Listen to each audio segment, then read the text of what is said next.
All right, now we're up to 16D, solving problems using normal distribution. So this is basically worded problems of the stuff that you've learnt in 16B and C. Please have your book and your calculator in front of you. So we're going to use the exact same methods. The booklet says 16D, that should say C. However, the questions are now applied to real life circumstances. So the weight of babies is normally distributed with a mean of 3 kilograms and a standard deviation of 400 grams. All right, what is the probability that a baby chosen at random weighs greater than 3.5? Now, please draw a diagram. So I'd like to say if in doubt, draw a diagram, but I don't want to say that. I want to say just draw a diagram, okay? It takes 2 seconds, literally, all right? And it will make you feel like you're a bit more under control. So the mean is 3, and we have a standard deviation of 400 grams. Now this part here is in kilos, all right? So 400 grams is something that we don't need to worry about at the moment, actually. We're going to go for where this is. So this is 3.5. So mean of 3, and the question's asking about 3.5 kilos. What is the probability that a baby chosen at random weighs greater than 3.5 kilos? So we want to know what this bit is in here. Okay, now this is not inverse like we just did, okay? This is our x, so don't get confused with the last ones we did. So this is just normal CDF with an x value of 3.5, and the upper bound, because that's what we're doing, so it comes from 3.5 and it's going to go to infinity, okay? So up to what? With a mean of 3, and a standard deviation of, now this is where we need to be careful because the question is in kilograms. You've put that in kilograms, so you need to put this in kilograms. So 400 grams is going to be 0.4. Or you can change them both to grams, but these two obviously need to be in the same units. And your answer for that should be 0.1056. All right. B, what is the probability that a baby chosen at random weighs less than 2.4 kilos? So just another question, draw a quick diagram. Our mean is still 3. This time it's saying this is x, remember, not z, because z is the number of standard deviations. That's not what we're doing. Okay, this is our x value. So 2.4, and it's saying what's the probability of below 2.4. So this is a normal one again. So normal. Okay, we have x, so it's not inverse. Inverse is when we don't have x. All right, what are we going to put in? So we need a lower bound of, let me move that over, sorry. A lower bound, this time it's down here, so it's going to come from negative infinity. It's going to go to 2.4. We're working in kilos, or I should say. The mean is 3, and the standard deviation is still 0.4. Okay, so hopefully you're putting all that in your calculator and you get 0.07. I think my pen's about to die. Okay. All right, let's have a look at the next one. What is the probability that a baby chosen at random weighs less than 2.5 kilos given that? All right, so given that means that we're going to have a probability out of something. So that the way we do that is our probability of x less than 2.1. What's the probability of the baby weighing less than 2.1 given that, which is divided by the probability that x is actually less than 2.5. So we've just got 2 questions to do within the one. So we're going to go normal CDF. It's less than, so our lower bound is negative infinity up to 2.1. with a mean of 3, a standard deviation of 0.4, and we're going to divide that by, again, normal CDF, lower bound, negative infinity, upper bound, this time 2.5, 3, and 0.4. And if you think of your curve, this is going to be further along to the right. So that's why the probability is the top one. So it's like saying, oh gosh, don't worry about that side anyway. This is 2.5 and this is 2.1. So it's saying, what's the probability of getting this little bit if you know all of this bit? So it's this divided by the big bit, okay? Hopefully you get 0.12. Make sure you press pause if you didn't get that, or if you're a little bit behind putting that in, so you can get the same answer as me. All right, next question. Babies with weights in the bottom 10% must be given extra medical attention. Babies of what weight will receive this treatment? All right, so if we're going to draw a quick sketch, because that is what we do every time. Our mean is 3, and this time it's saying babies of what weight? We do not know what X is. Okay, so therefore you should be saying this is an inverse one. And we want to know the bottom 10%, and if we put that into a decimal, because it's a probability, that is 0.1. So we want to know what this is in here. Sorry, this is 0.1. We want to know what the X is. Hopefully you're starting to recognise, because you've done C, like you really want to do C and B before you do this. But hopefully you're seeing that this is an inverse one. All right, so the inverse where the amount below, remember it's always below, is 0.1. Mean is 3. Standard deviation is 0.4. And you should get 2.49. Now having a look here, 2.49, it seems okay. You don't really know what it would be.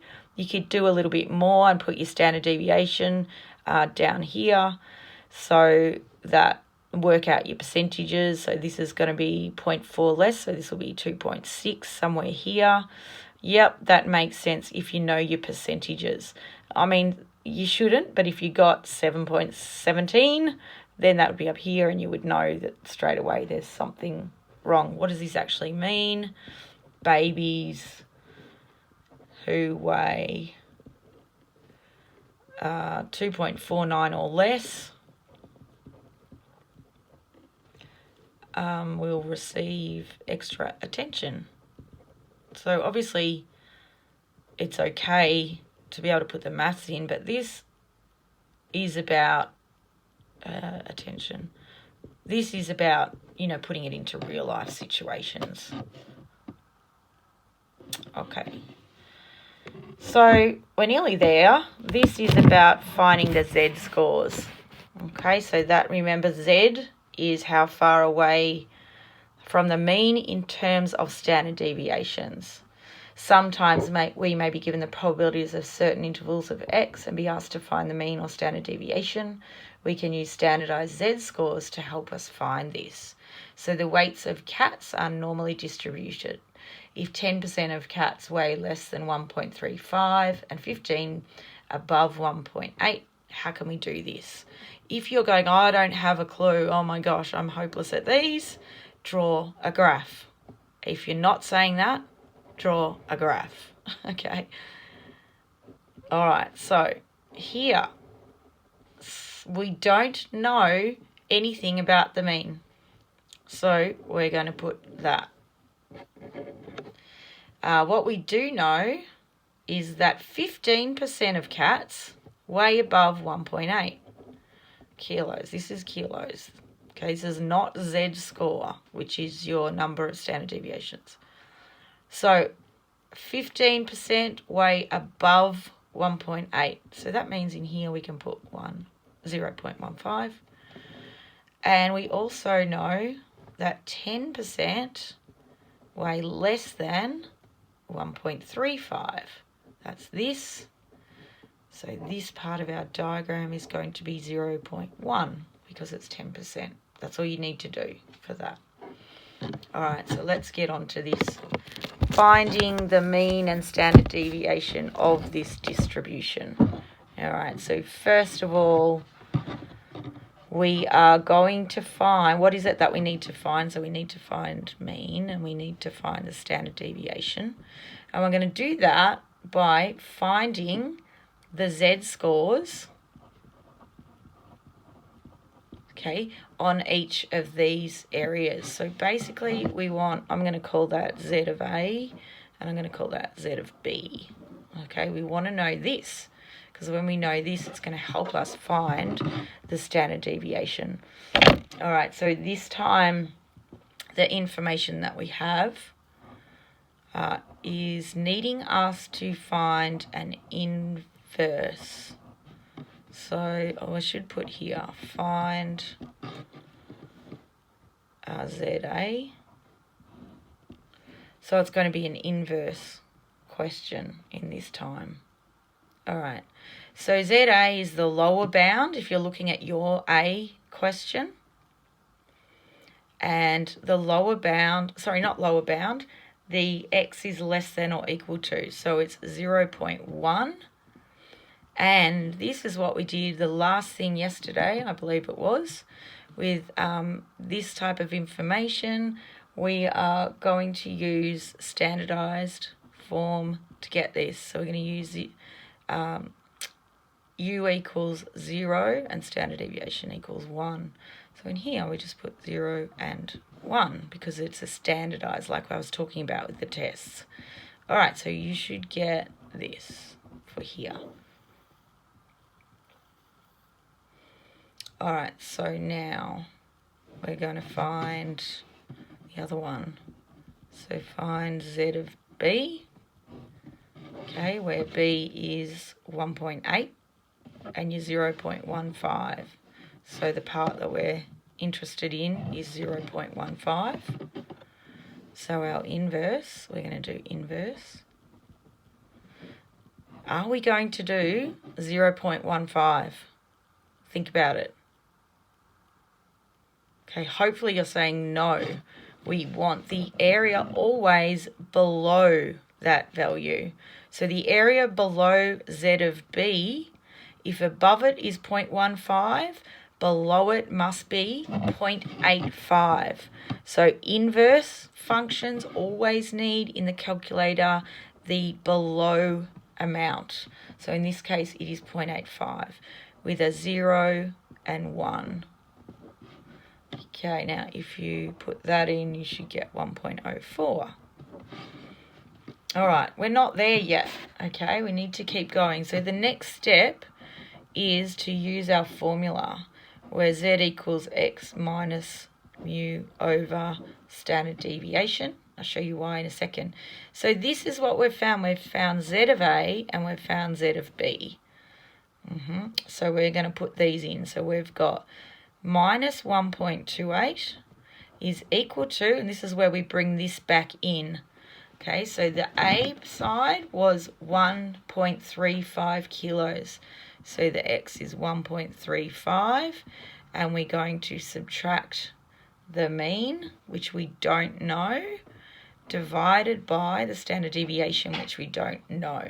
So we could use 0, 1 here because we were using the standard form to be able to get these. Now we want to find the U and the standard deviation for this particular question, okay? All right, so we're going to go,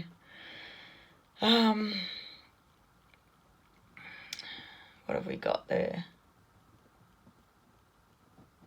All right, let's take him to the other side, I think. So get rid of the fraction. Yep, cool. All right, now we're going to do the same on this side. So 1.04 equals, now this one is 1.8. Okay, so I'm going back to the question. So this is 1.8 minus U over standard deviation. Get that on the other side, 1.04 standard deviations equals 1.8 minus U. All right, so I'm going to call this one 1 and this one 2. Now we're going to go for some simultaneous equations. So we're going to do 1 subtract 2. So minus 1.28 standard deviations equals 1.3. You can go ahead, I'll be quiet. Subtract 2. You should be coming out with a value for standard deviation once you've done this correctly.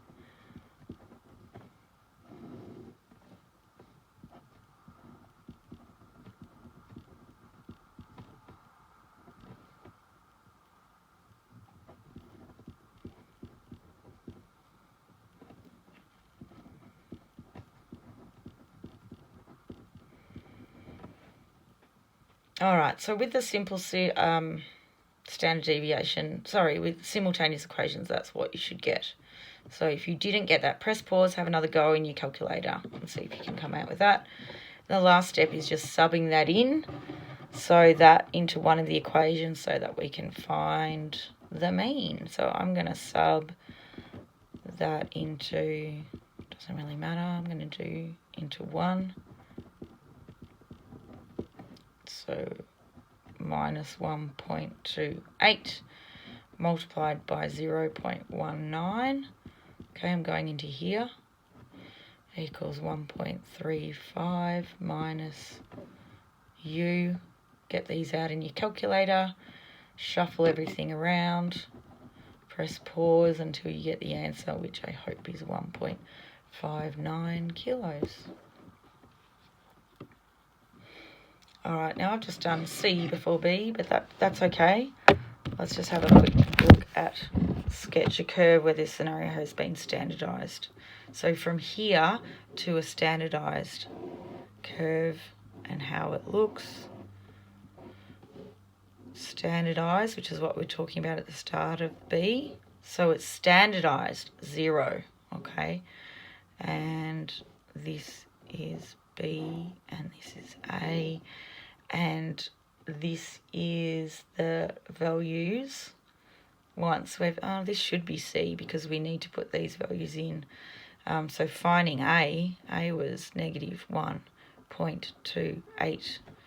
So that's like the Z's. We're talking about Z. Okay, so it's negative 1.28 standard deviations below 0. And it's 1 at 1.04 standard deviations above the 0. This is, and see, that's not the same.